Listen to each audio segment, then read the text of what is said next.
We are going to look at animating text 4 ways. 2 ways with mask, 1 way with a path, and then 1 way revealing on a path.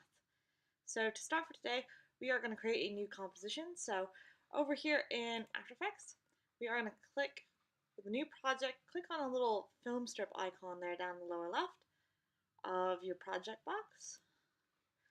And we're going to create a new composition. Remember, our composition settings are the width is 1920, the height is 1080. We work with square pixels. Because it's animation, we're working with 24 frames per second. Our resolution is full, and our duration is 10 seconds. That's not 10, yeah? We can also change our background color in here, but that won't export out. So what we're going to do in our composition is we're actually going to create what's called a solid layer to achieve a colored background. So when you have those settings, press OK. And see, it's opened up a new composition. So to start, we are going to put in a nice solid color for the background. To do that, we're going to go Layer, New, Solid, and it'll automatically be the same settings as your composition, and you can click on this and change it to whatever color suits your fancy. Press OK when you're happy with that, and press OK. If for some reason you're unhappy with this color and you wish to change it, you can always go Layer, Solid Settings, and that will let you make an adjustment. So when you have your solid down, the next thing you want to do is you want to lock it, because we don't want to keep accidentally animating that. So that just basically makes that our background color. So for this unit, we're going to have text animated 4 ways. So you can either pick 3 lines of a poem and a word, or 4 words, whatever you want to do. The first one is going to be revealing a mask, so I'll call it reveal.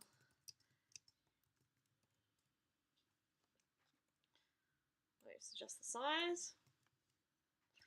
By the way, you can select your text, you can change the font and everything over here on the right hand side.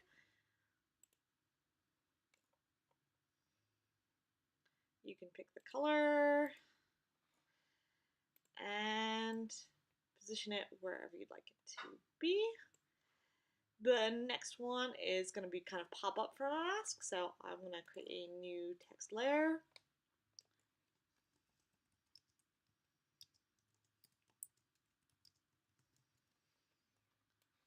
Change the font so it looks different.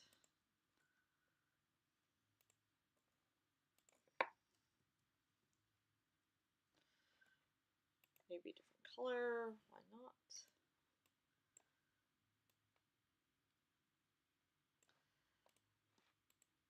Our next one is going to be following a path.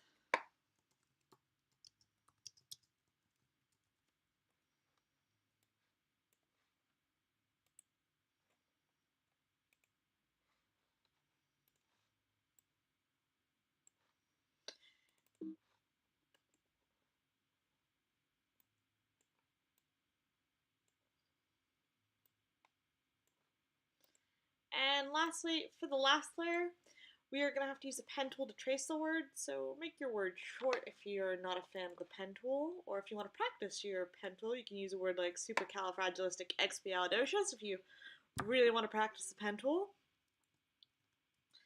But it's called stroke. That's what I'm going to call this layer, and I'm just going to, this effect works really well with something that looks like a kind of like a hand-drawn sort of font, or something that's cursive, but you can use whatever font you'd like. That's kind of similar. Let's use that one. Change the color. So there you go. I have my 4 text layers now. So let's look back at the first layer, reveal with a mask. So to do that, what we're going to do is we're going to make sure that layer is selected. You can tell it's selected because it's a lighter shade of pink. And I'm going to go up to my toolbox here, and I'm going to select the rectangle tool in the upper left. And I'm just going to click and drag out a rectangle, As I do that, you'll notice that your text looks like it goes away. It doesn't, it's just hidden behind the mask. So just basically make a mask that is the size of that entire piece of text and let go. If your layer was not selected, and let me just click off so it's deselected, and I were to do that same technique, I would get just a red box. This is not the effect you want. So if you've accidentally done that, just delete that, just select it and press delete, get rid of it. We need to be in that layer with the mask. And you can see when you have a mask inside of that layer, if I were to go and click on the arrow there, you can see there's mask and mask 1. That's the mask we're working with. You can change the mask color if it makes it easier to see or whatever there. If you have two masks that are the same color and you're working with them and it's distracting or it gets hidden because it's the same color as your background, you can change that. But the property we're going to animate is called the mask path. That's basically selecting those vertex points that make up that rectangle and telling that over time I want this to be revealed.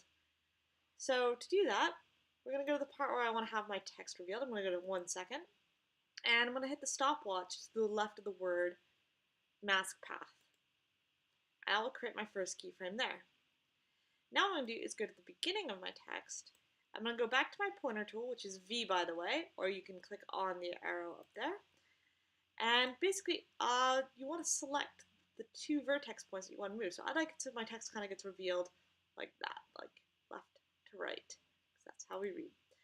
So if you can't select a vertex independently, you can just kind of individually kind of click away and then click back onto the layer, and that will let you grab a vertex point individually. And you can have it so that it reveals from that way to that way, or however you want. I'm going to move it so it goes left to right, and basically I'm just going to move those vertex points to the beginning. And now that I've done that, you can see my second keyframe is automatically generated, and if I hit the space bar now to play, and there you go. It's revealed. Now, let me just zoom in a wee bit, hold down the space bar to move around, and you can see if I go somewhere in the middle, like on the L there, it's kind of a narrow text, but it's kind of got a harsh edge. If we want to have a softer edge, it just makes it look a little bit more professional. We go over to the mask properties again, and then in the mask properties, under mask path is mask feather. And we can feather the edge.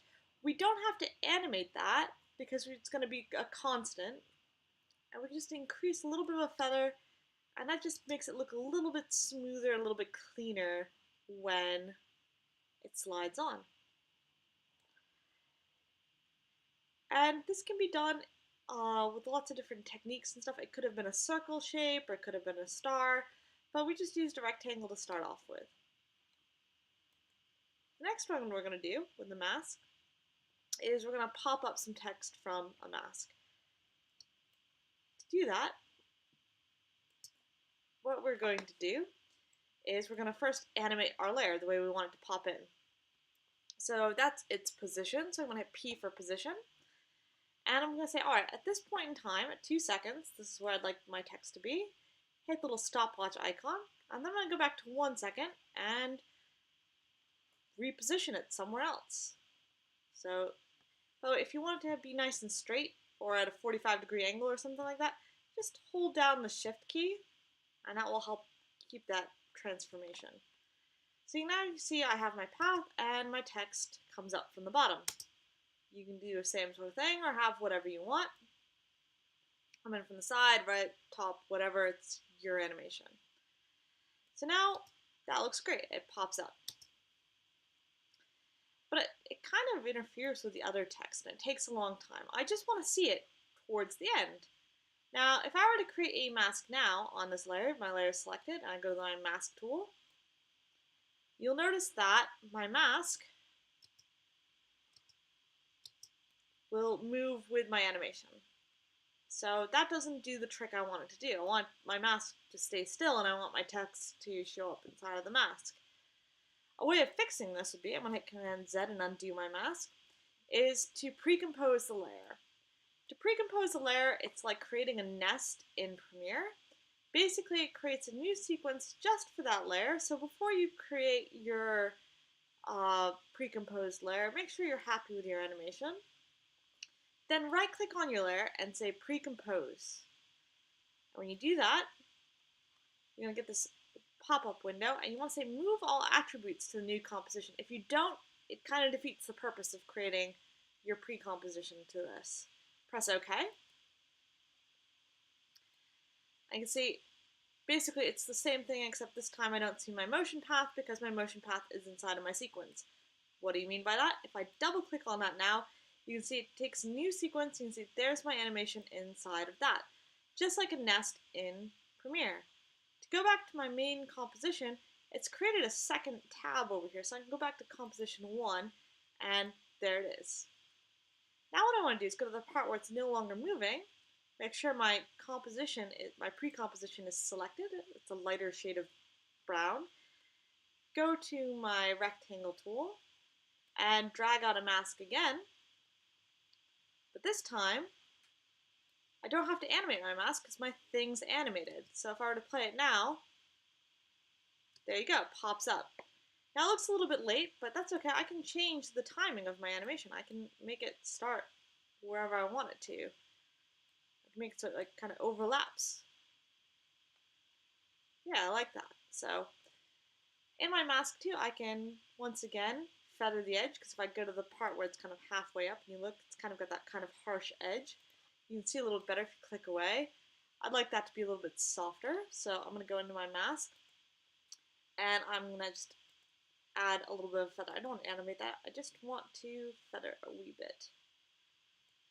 Another thing I can do to make my mask look slightly more convincing would be to maybe add a drop shadow. People love a drop shadow.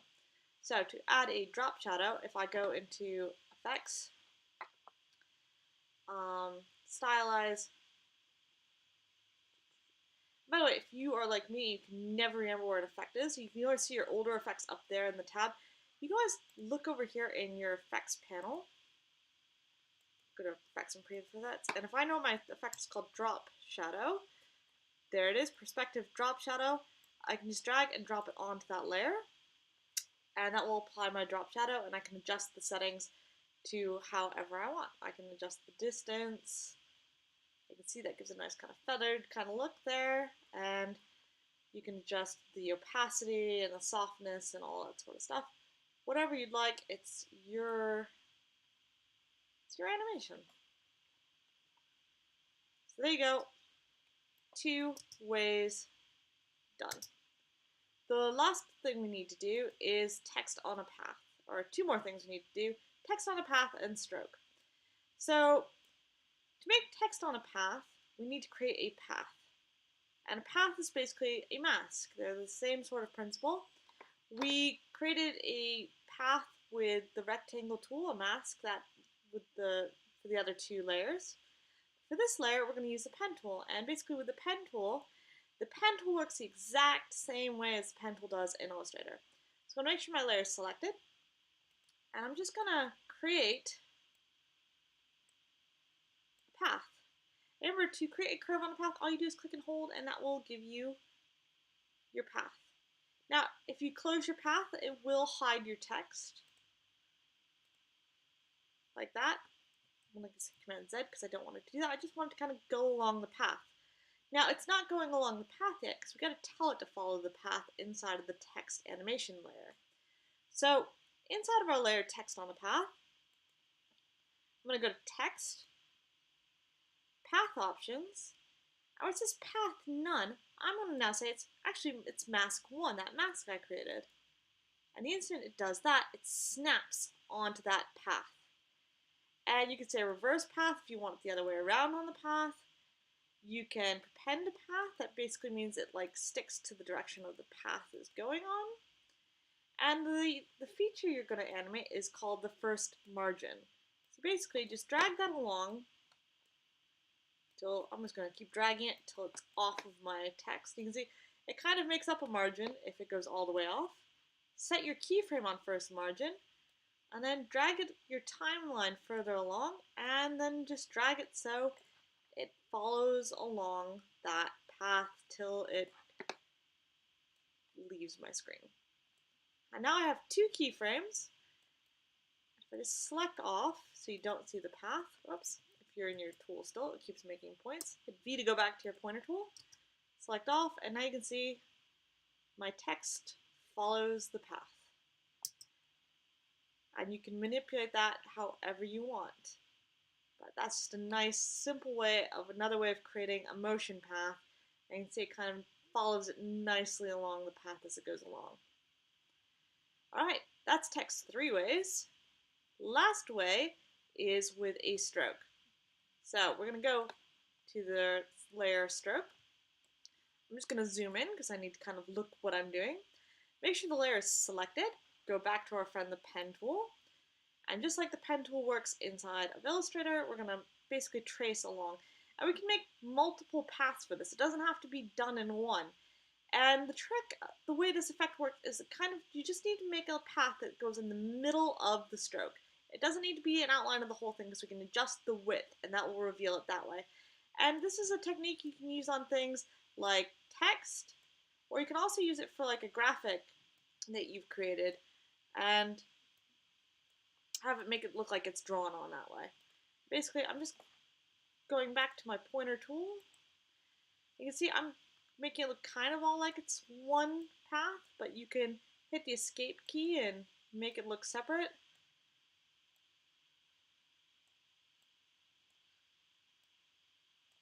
And I'm quick at this because I've done it a lot. You will get better at the pen tool too if you keep practicing it. It's one of these really annoying tools that looks really easy, but it's not. So just give yourself a chance to practice the pen tool and it will eventually become easier to you too. Yeah? Just cut yourself some slack. And basically, when you've got your stroke done, like that, we're going to find our effect called stroke in the effects and presets panel. And basically I'm just going to type in stroke. And under generate stroke, you can just drag and drop that on top of that layer there. And you can see it's created this white line. Now, over here on the left, where your project window is, you now have your effects controls panel. Inside there you can say mask 1, and you can say all mask if you have multiple masks. So if I were, you notice I don't have the T, the line through it. So I'm going to go back to my pen tool there, and I'm going to make my T, and I'm going to say all mask, and basically that will make sure it does the first mask, and then it'll go back and it'll stroke the T. Now you can see my color here, that just lets me see what I'm doing, and my brush size. I want to increase my brush size till it kind of covers all of my text, and I can go back to V to my pointer tool and I can adjust some of these points if it looks like it's not showing the whole text, like if everything's not completely blocked out, you can make that adjustment. Then what you want to do is you want to say your paint style here, instead of on original image, you want to switch that to reveal original image. And it makes it look like it goes away, but the property we're going to animate here is the endpoint. So I'm going to click on that, and I'm going to change it to 0. You can see as I did that, it looked like it went away. I'm going to go slightly further in time. By the way, if you want to see keyframes on an effect like this and you don't know where it is, hit the letter U and that will reveal where those keyframes are inside that thing instead of having to click a million times. That will show you all of your keyframes on that animation. And then later in time, I'm just going to make that value 100. So now between these two keyframes, I'm just going to move them over so it starts later than that other text. Your text will draw itself out. And if it's too fast, move them further apart and that will just slow that effect down. And that's basically it. That is text 4 ways. If you zoom out, you can play it back and you can see 4 different ways of animating text for your project. I wish you all a lot of luck and happy animating.